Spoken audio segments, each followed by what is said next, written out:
down the hammer and pick up the pencil. You're about to listen to the Savvy Radio Show. Learn from real-life real estate investors, experience revealed with the Savvy Landlord as your host.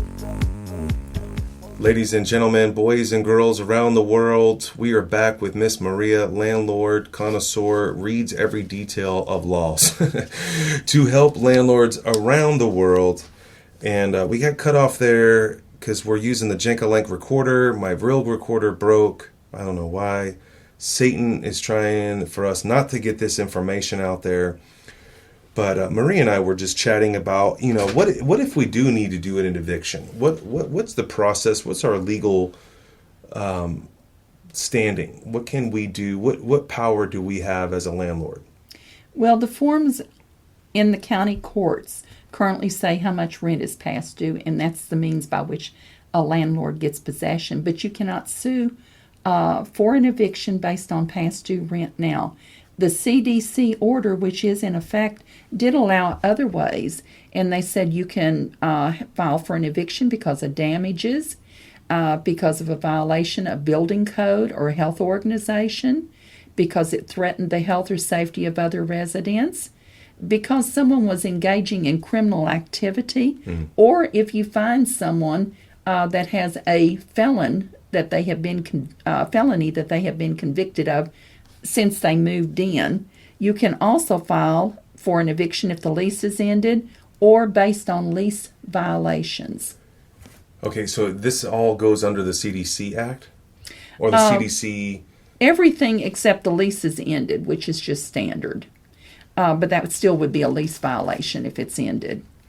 All right, so like a typical, if this tenant did everything by the book, one loophole that I've noticed, that I've heard from some great people in my world, that you can do it. You should do an inspection when someone is behind on their rent, and they're privy to this law. And there's very smart professional tenants out there, ladies and gentlemen. One way to protect yourself as a landlord is that you should do an inspection of the property as soon as possible. Take as many photos as possible, give them a legal 24-hour notice before you enter the property, and you must do this all in writing. So you must post a note on their door. Now, hopefully you've posted a 5-day notice to quit to pay notice prior, and then you put a courtesy, hey, I'm just going to do an inspection of the property, and start the process there. Hopefully the tenant will allow you to come into the property. And then if you can record what's going on, definitely take as many pictures as possible. And then if you see any substantial damage in general, is pretty much a linchpin of automatic eviction. Well, under current CDC, and again, I'm not an attorney, and I do suggest that you do seek legal advice, but it appears that when you file for an eviction due to damages, you are using that as a stepping stone to gain possession only, and that would be known damages. You would also have unknown damages that you would file for, the same as what you filed for in the old way we did things a month or two ago. And the unknown damages would be after the tenant vacates the property. Okay. Now, again, if people don't have rent or don't have jobs, suing them for monetary judgment doesn't do anything, really. Exactly. But your agenda here is to get a possession of the property, because we're in a supply and demand situation here as landlords, and especially in the state of Oklahoma, where I believe that there's less housing and more renters, tenants. For me personally, I don't know about you and your units. Are all your units rented out? Not at this current time. I've been affected. Now, are you slow at people viewing your property? Like, what do you mean? Like, how long have you had it marketed? And you haven't, or you're just not marketing? I'm just beginning the process right now. Okay. I have just been hit the past just 2 weeks. So these folks, do they move out because of COVID? Yes. And then so they're fine. So they decided to leave. Yes. And go wherever. And now you have it. Got to do a make ready, and then you got funds, and then you got to promote it. I can give you some hope here. in my experience, as of in the last 3 months, which I got really nervous when COVID hit, that, man, if I did have a bunch of vacancies and if people cannot pay their rent. Now, I did work out a business policy where we would work with people and work a payment plan, so on and so forth. But since that's been instituted, we haven't had any problems. And when a tenant does leave, which has happened in this last couple of months, we have rented them out very quickly within several days. So hopefully that sheds some hope and light in your world. And also you, ladies and gentlemen, boys and girls out there, landlords, that I think there is a supply and demand issue. I think there is more people moving, and I believe that they're leaving and fleeing California and New York. California for these crazy laws towards business owners, which I don't know if you follow that. And then just the epic storm that has been brewing in New York, tax inflation, property taxes are just outrageous, and people can't pay their rent there, and the margins are so small in New York. Those folks are moving. The conversations that I'm having with people in California, they're paying $3,600 a month for a place in LA. They work in Disney, and Disney is saying, hey, you can do your job from home. So these tenants are like, why am I paying $3,600 a month? And if I can do my job in Oklahoma, that's one of our tenants here in Oklahoma. And I think that's a big trend that's going to continue to happen. People want quality of life. And I love millennials now because that's their moderende. They want quality of life. Oklahoma doesn't offer so many wonderful picturesque mountains and oceans, but the quality of life has got to be much different here. So I think there always will be a massive demand. People are moving to Florida. I've seen a flux in Florida that's migrated. People from New York are moving to Florida, driving the rents up in Florida, pushing the regular residents in Florida to Tennessee. Those tenants are being pushed. And then the storm areas, Louisiana, and Houston. And then Houston is having a boom right now because of recovery. And it's driving people to Texas, which is a little bit 30% pricier than Oklahoma City. And we're seeing unbelievable amount of people moving into Oklahoma as of right now. I agree. Oklahoma is just growing. My own data that I have on a daily basis. All right, so what other options do I have? I have a tenant that is mean to me. They're rude. I saw the CDC. What other things that I need to be aware of on the CDC for the eviction? It says, do not file an eviction based on past due rent. So that's one tip. Yes. Right there. So it's just on the current tenant. So they've been late or wrong for 6 months, but now since this law passed September 4th, now I need to go on September's rent. Well, and when you fill out the form, you need to put possession due to, and you need to list one of the valid reasons for it, and it cannot be past due rent. Okay. So that's one tip out there. You can file for evictions, right? Yes. Criminal activity, which is, I have that addendum in my lease now, but it's kind of hard to kind of prove that because unless it's well, if blatant. they've had new charges and a conviction since they've been in, if the conviction has happened since they've been in. And that would be a quick search on the internet to find criminal records. Call the court system, they'll tell you. Yeah, or where I go is Oklahoma. You can Google this up, Oklahoma court records on demand, and you type in your individual's name in there, and you can find out. How about any prior evictions from before? Do anything? Does that, because I see this here, it says if you can file for an eviction if the lease is ended. So yes. what tell me about that. Well, if the lease is ended, then the lease is null and void. So so then I can give them a typical 30-day notice. Yes, you can. However, Oklahoma does have a statute that does allow the tenants to stay in on a monthly basis after the lease is ended. Right, but you automatic. can still give your 30-day notice to end the lease. So let's just play this by ear. October 1st, they don't pay their rent, or October 1st, I serve them a 30-day notice, regardless if they don't pay their rent or not. It seems like that would apply. Again, all of this is unknown territory. The judicial system is trying to ponder through and figure out what's going on. Attorneys are reading it. Of course, they'll have their own interpretation. You have individual landlords are reading it. You have tenants that are searching the internet, and nothing is really 100% clear. So the other advice would be what? Document everything as possible. Try not to get... I Yes. mean, what you scared me on the last episode was that I can go to jail if someone dies of COVID. Well, you can actually go to jail if you just evict a tenant and it did not meet the guidelines of the CDC order.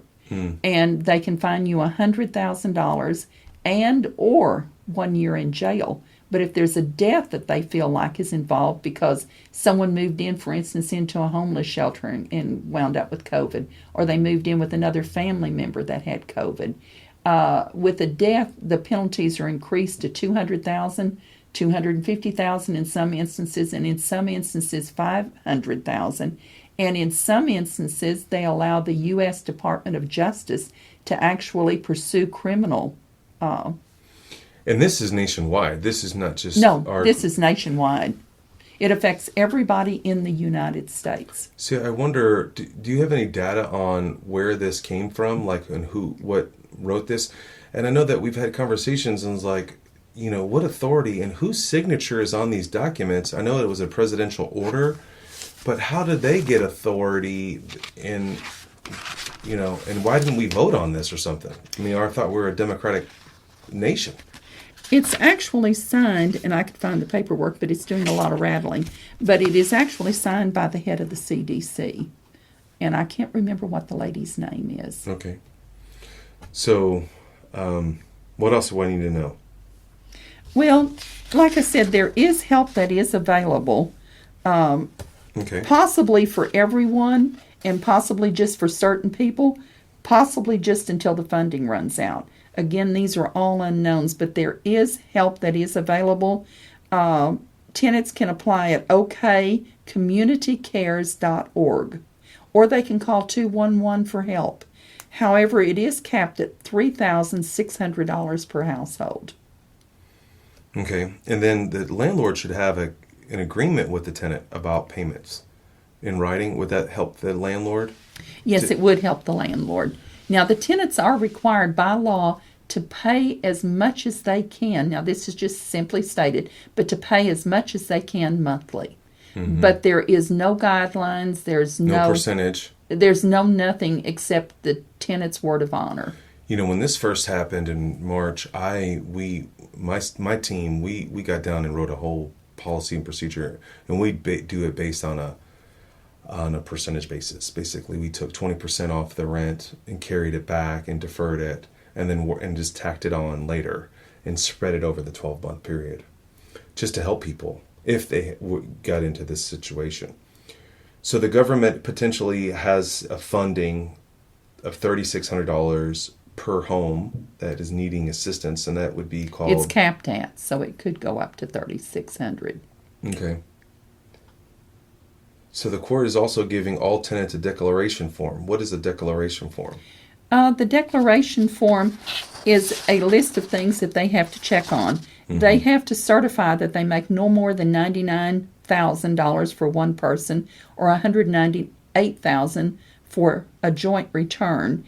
And this actually covers about 95% of the... Society. Yes, They also have to declare, under penalty of law, perjury, they have to declare that they are unable to pay my full month's rent or to make a housing property. And due to substantial loss of household income, they have less hours, they have layoffs, or they have out-of-pocket medical expenses. They also have to sign that they are using their best effort to make a timely partial payment that's as close to the full payment as the individual can make.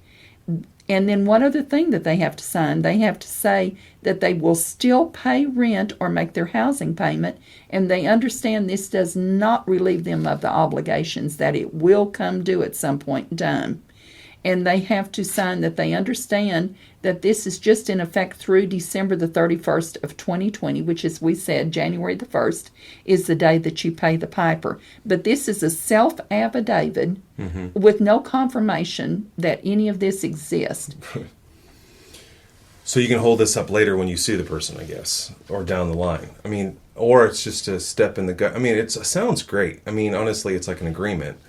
And we have these agreements with our tenants right now that are not paying. That are paying, or they're just maybe at a different lower percentage. But there's no way to enforce that. There's no way to, like, it's just words on a paper. Until January the 1st, and that's if they do not extend it.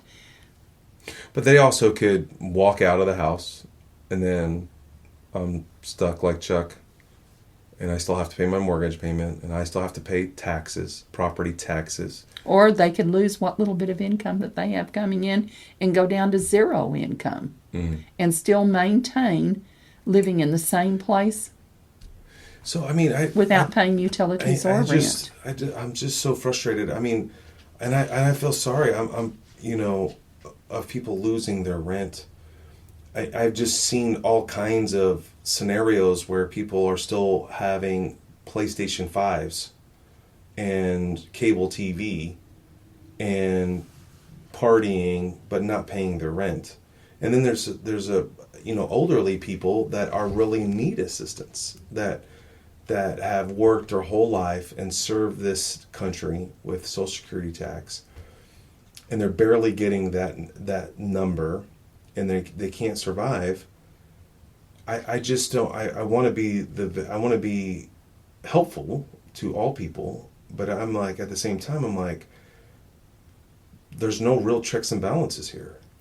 Well, I think that we made a mistake many, many decades ago when we did not work real hard to have our children in school understand how much the living costs are.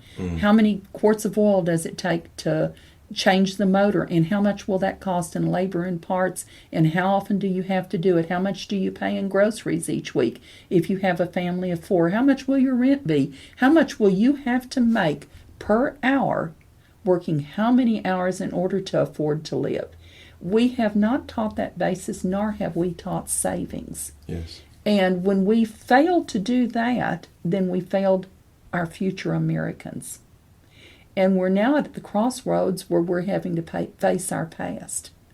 And I think that one of the things I'm hoping that America learns out of this is to take some preventative measures, and instead of looking at credit being the way that we live, rather to look at living with what we can afford.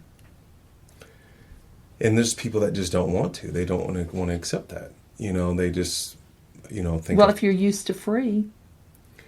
Yeah, I want, I'm fortunate that you can have a living through real estate, right? I mean, and that we are in a free country or we can be landlords. But it's becoming very difficult to become a landlord because we are taking all the brunt. There is no grace for me. If I do not pay my mortgage, they will foreclose on me. If I don't pay the state tax, which is roughly 1.25 to 1.5% of the value of the property, they can adhere and take my property from me. Doesn't matter where I came from. If you can't afford the insurance and a catastrophe happens, you are wiped completely out. Yes. And banks require that. So if you have a loan on it. But, I mean, what if you worked your whole life and you saved up every penny and you bought a rental property and you're in this position right here? Or what if you bought one rental property and you are even not aware that this is going on, and you wrongfully, per the new order that went into effect September the 4th, you wrongfully evict one person and your property is worth $100,000. You lost They can legally, under the CDC order, fine you $100,000, which would be. Yeah, I noticed that, I didn't learn that until today, that you can be fined for evicting someone based out of that they have COVID, right? So explain that again, because it's not based upon COVID. You just if you don't can't file it evict properly. anyone. You just cannot evict anyone Without doing it properly. And here's the ways that you can according do to it. the new way that you can do Okay. it. So if you just miss a document wrong or Exactly. don't sign it up right, you can be fined. Yes. And so it's just a high standard that we have as landlords. I tell young landlords this all the time. That, a lot of people come into being a landlord just as a hobby. I'm like, listen, you cannot treat this business like a hobby because the government does not treat you like a hobby. You're hold to a higher standard. You need to know these laws. And Maria, I am so thankful that you're willing to come on the radio and just give us some hope or understanding, because we're so busy. I'm trying to paint houses. I'm trying to figure them out. I'm trying to get them financed, refinance them, put tenants in them. And like, do I really have time to read the CDC thing? I'm just thankful that you called me and texted me about Virginia. I didn't even see that Virginia overturned that. All right. What else?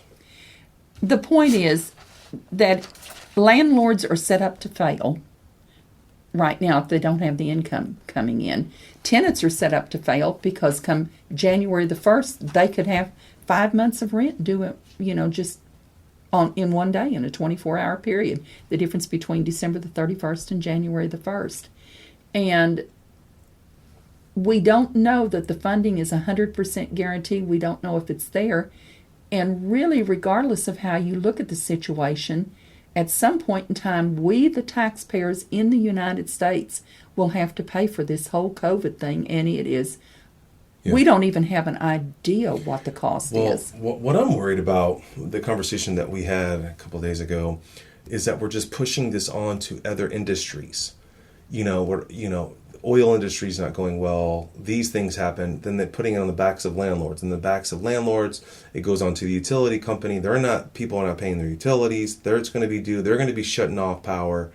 It's like we're constantly scrambling and pushing and squeezing and pushing it to the next person. Like, you look at the society. I volunteer at-risk youth, and I just think it's phenomenal that it just seems like every grandmother is taking care of a child, of a grandbaby, and the parents are not involved at all. They're on drugs or there's something. And I'm not saying this in a demeaning way, but it just seems like the children that I'm mentoring, it just seems like the actual parent is not involved at all, and the grandparents are taking this burden, right? And so it's like they live this lifestyle, people in general, and then they're having children, people in general, and then they're not taking responsibility for these people, these children, and they're just pushed on to the elderly or the grandparents. And these grandparents are phenomenal. I mean, there's one of my kids I work with, and I'm like, this grandmother works full-time. She's got 3 young kids that are her grandkids, plus she's housing 2 other people. And I'm like, how is this gal even possibly functioning? How is she? First of all, the kids are, they're not getting the attention that they need. Some of them are sleeping on the floor. And I know this is just one case, but I've been volunteering at this place for over 6 years, and I've seen it over and over and over. And I'm just one person. There's over 1,000 tutors in this group that I'm in. And it's just, 99%, I think 100% of the school that I'm tutoring at needs assistance with food, with meals. And now we don't have kids in schools eating nutritionally because it was provided from the government. They're not getting the education they need. It's just this vicious cycle that I see that's happening. Like, who's taking care? We're just passing this on now. It's back to the front of the kids again because they're being neglected. They're not being fed properly. I don't know. I'm like, man, my heart is broken. And I'm sad. I mean, it's just like, is this what it is? I mean, I can't imagine being at an older age right now. And like, I worked my whole life, and of course, stock markets have crashed. And my mom lost all of her savings in the stock market when she had a little savings, but she had a 401k and lost it all because of the crash. I just don't see how we're going to be possibly to rebound. The only way that I see that we're going to rebound is through hyperinflation, where we're just going to be giving more money, printing more money, and trying to band-aid all this stuff. And I just don't know who's going to pay all this back. We're just deferring the problem. And how do we correct the problem today? Because Well, you have a layer of society, our legislators. I don't know that they really have a grasp of what the working people are going through. Mm-hmm. And I know that like they can't survive. Like just like a good job at Amazon is $14 to $16 an hour. Let's just say you can't survive on that, and people are still getting paid $8 an hour. That's that's the minimum wage here in Oklahoma, I believe. And I'm like, of course, as an entrepreneur, I'm like, yeah, pay people less, you make more. But I'm like, there's a certain threshold where we're just stepping on people all day long for what? And then now I've worked so hard, now I can't. What if none of I would be wiped out if none of my tenants paid rent. I mean, my whole family. Definitely. Yeah, I mean, and there's landlords that are getting in the last 3 years that I've been trying to monitor and watch, and I think they're going to get. If I don't know how much longer they can hold on, because they bought all property at 80 to 90% of value, and banks were financing it because our economy is based on mortgages. Banks have to loan mortgages. Now these investors, they read a few books, watch a few TV shows, and they think that they're making $100 a month, but they're not, because when now they have no reserve, they have damages to the property. Now they can't evict people. There's going to be a massive flux of foreclosures and worse than it was with the subprime. I see it bubbling up. I've been talking to banks recently about this, but no one's really talking about that. Like, the subprime was very obvious. I mean, the banks collapsed and it's over. So yeah, they bailed out, investors bought these properties at pennies on the market. All too bad. But the Americans that were in the world that were buying these funds, they're the ones that lost billions of dollars, right? It's easy to pass that buck. It's your fault because you're an investor and you bought this bad stock called derivatives and you bought these subprime loans. It's your fault, right? So the human people, Americans, people in general, took the brunt of that. How are we going to take the brunt of this problem now? We can't. It's impossible. Well, there again, we're a society that's based upon credit.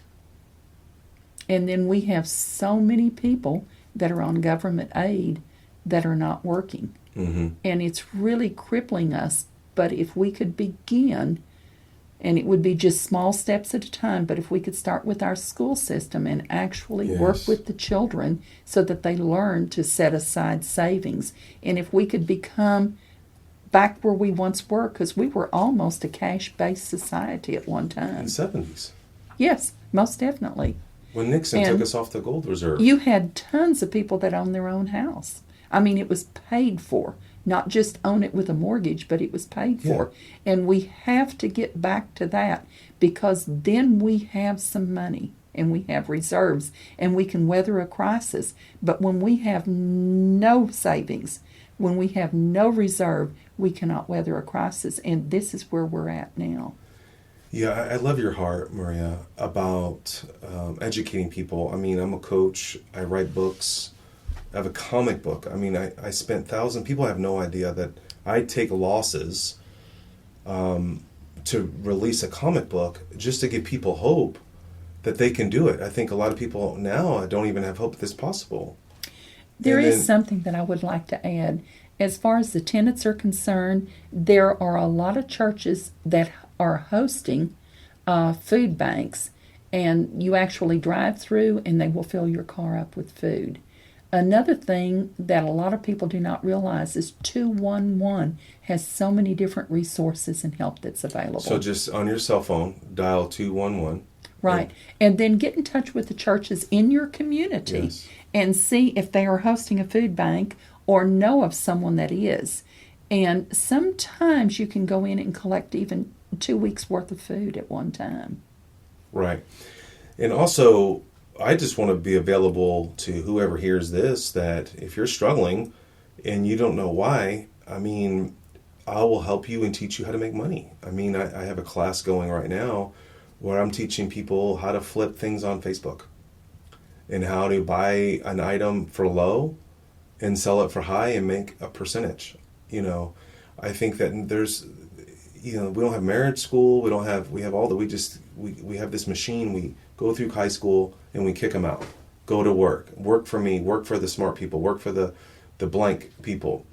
But I think the power needs to be back into the people's hands. We need to be educated. You know, you don't have to be an entrepreneur if you don't want to be an entrepreneur, but you definitely, like you said earlier, you need to understand what's the cost of living and how's it going to work. Like, if I want to retire or if I want to do these certain things, I need to make this much money over a certain period of time to gain this goal. I mean, there's so many poor children that don't even have goals.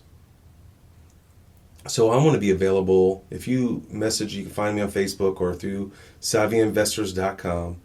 You can message me there, and we can have a real conversation. If you are struggling and you can't make ends meet and you are like, how does this work, Lo?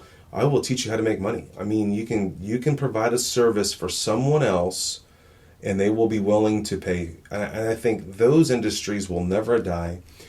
I mean, there's billionaires rolling around, which fascinates me. I mean, my mind can't even wrap around being, I mean, there's billionaires and they need things done. There's millionaires that need things done. There's people that make $100,000 a year. Look at this. You can make $200,000 and still apply in a family and still apply for assistance. I mean, and of course it's Oklahoma where economics are a little bit different, but wherever you're at in this world, you can survive, you can make it. I believe in you. You must believe in yourself and you must take action. Get off of YouTube and wasting all this time on what you think you should be doing, but what you need to be doing is taking action. And, you know, Maria, I'm really proud of you for reaching out to me and you took action. You know, you got all these papers together, making sure that we're going to be as to the details as possible. And that's what you need to do, ladies and gentlemen, you and boys and girls, you need to take action. There's someone, if we band together as people, like landlords, we need to band together and really figure this out and find the right attorneys and, and not just do this in a malice way where we're like, yeah, they're deadbeat tenants. No, that like, how can we make this work? How can we fight through this storm together? And then there's some other people that should get together, and how can you have a side hustle going on? I was thinking, I'm fortunate that I have a Peloton bike, and I was riding my bike this morning, and of course my mind always thinks about making money. I don't know why. I have this natural gift of an entrepreneur, and I'm thankful for it, but I was like, man, for another way to make money would be, what if I just rented my bike out? There's got to be someone in my neighborhood that can benefit from riding on this Peloton bike, because it's an expensive bike and I'm fortunate that I can have it. But what if I charge $10? If it was, my next door neighbor had it, hey, can I borrow your Peloton bike for $10? I would do it if I, and I think we have to think that creatively on, canning food. There's a gal that I buy canned food from. It's this amazing recipe. It helps her a little bit. It helps me. I mean, people love the law and passionate about what you're doing, and you're helping people. I think that you're worth to hire as an assistant. I want thoroughly understood all that. Is it what's time versus money? I mean, if you have a little extra, try to look at ways that you can help society. I've been trying to eat out, even though it's not good for me, financially and physically. But I was at a restaurant the other day when no one was there, and I was like, man, this place is barely surviving. And guys, you need to go out to dinner and take your wife or your spouse or your date and order a meal and tip the server, like beyond what you think you should. It's the little things, gives a suggestion. Bless somebody, give somebody 20-30%. People are in need, and especially someone that is serving in a restaurant, and the only way they make money is by turning tables as fast as possible. I used to work for a restaurant. I used to be a server. My mom worked 3 jobs. I understand. And I look around and I only see 1 or 2 tables, and I know they're struggling. So get out there, be available to somebody else, be a mentor to somebody else, be a positive light to someone else, and truly give back. Volunteer. Or volunteer. If you're laid off, volunteer and help someone. You'll feel so much better because you're contributing, you're helping. Well said. All right. Well, if you have any more questions, we're going to try to put this document together and make it available on savvyinvestors.com. Maria did this extensive research. It's 4 or 5 pages. We're going to get it out there and help people as much as possible. I know I sounded in the beginning pro-landlord. I still am, but I'm pro-society and pro-life, Republican or Democrat. We are human beings in a trial and a test, and we need to weather the storm together. It's like when I ordered my storm shelter, I could have ordered the 4-person storm shelter and it would just be enough room for my family, but I ordered the 6 to 8 person so that my neighbor can run into my storm shelter. And that's what we need to be. We need to be back into an old school society of the 50s where we visited on the porch and we helped each other and loaned people sugar and didn't expect to get a return, but just to give so you can get the joy in your life by serving someone else. Well, if this trend doesn't change, we may have to get back to old barn raisings and where we all got together and helped somebody build a house. And yeah, I think I would love that. I look at like what skill that I can provide for somebody else. I mean, my passion right now is education. Hey, I'll teach you. I'm into bartering. I'll teach you what I know, and if you can provide, fruits and vegetables. And I think that society, and then we have to be worrying about this fiat money, and we don't have to, we're really in a community and helping each other. My mind just does not work that way so big. Like there's so many things I'm like, will we be missing? But do we really need 3 cars? Do you need 2 cars? Can you get around with a bicycle? I mean, we need transportation. We need sidewalks. But, we can talk all day on this jazz. But anyway, thanks for tuning in to the Savvy Radio Show. It's been a pleasure. If you have any questions for Miss Maria, Miss Superstar Landlord, friend of mine, and who's been following these lawsuits to the T and reads it all, and if you have questions or comments, you can Facebook me or get on savvyinvestors.com and fill out a form, and hopefully we'll talk soon. Thanks for listening to the Savvy Radio Show. Glide online and listen to our other motivating episodes at savvyradioshow.com. Connect on Twitter at LandlordBook and always be buying assets.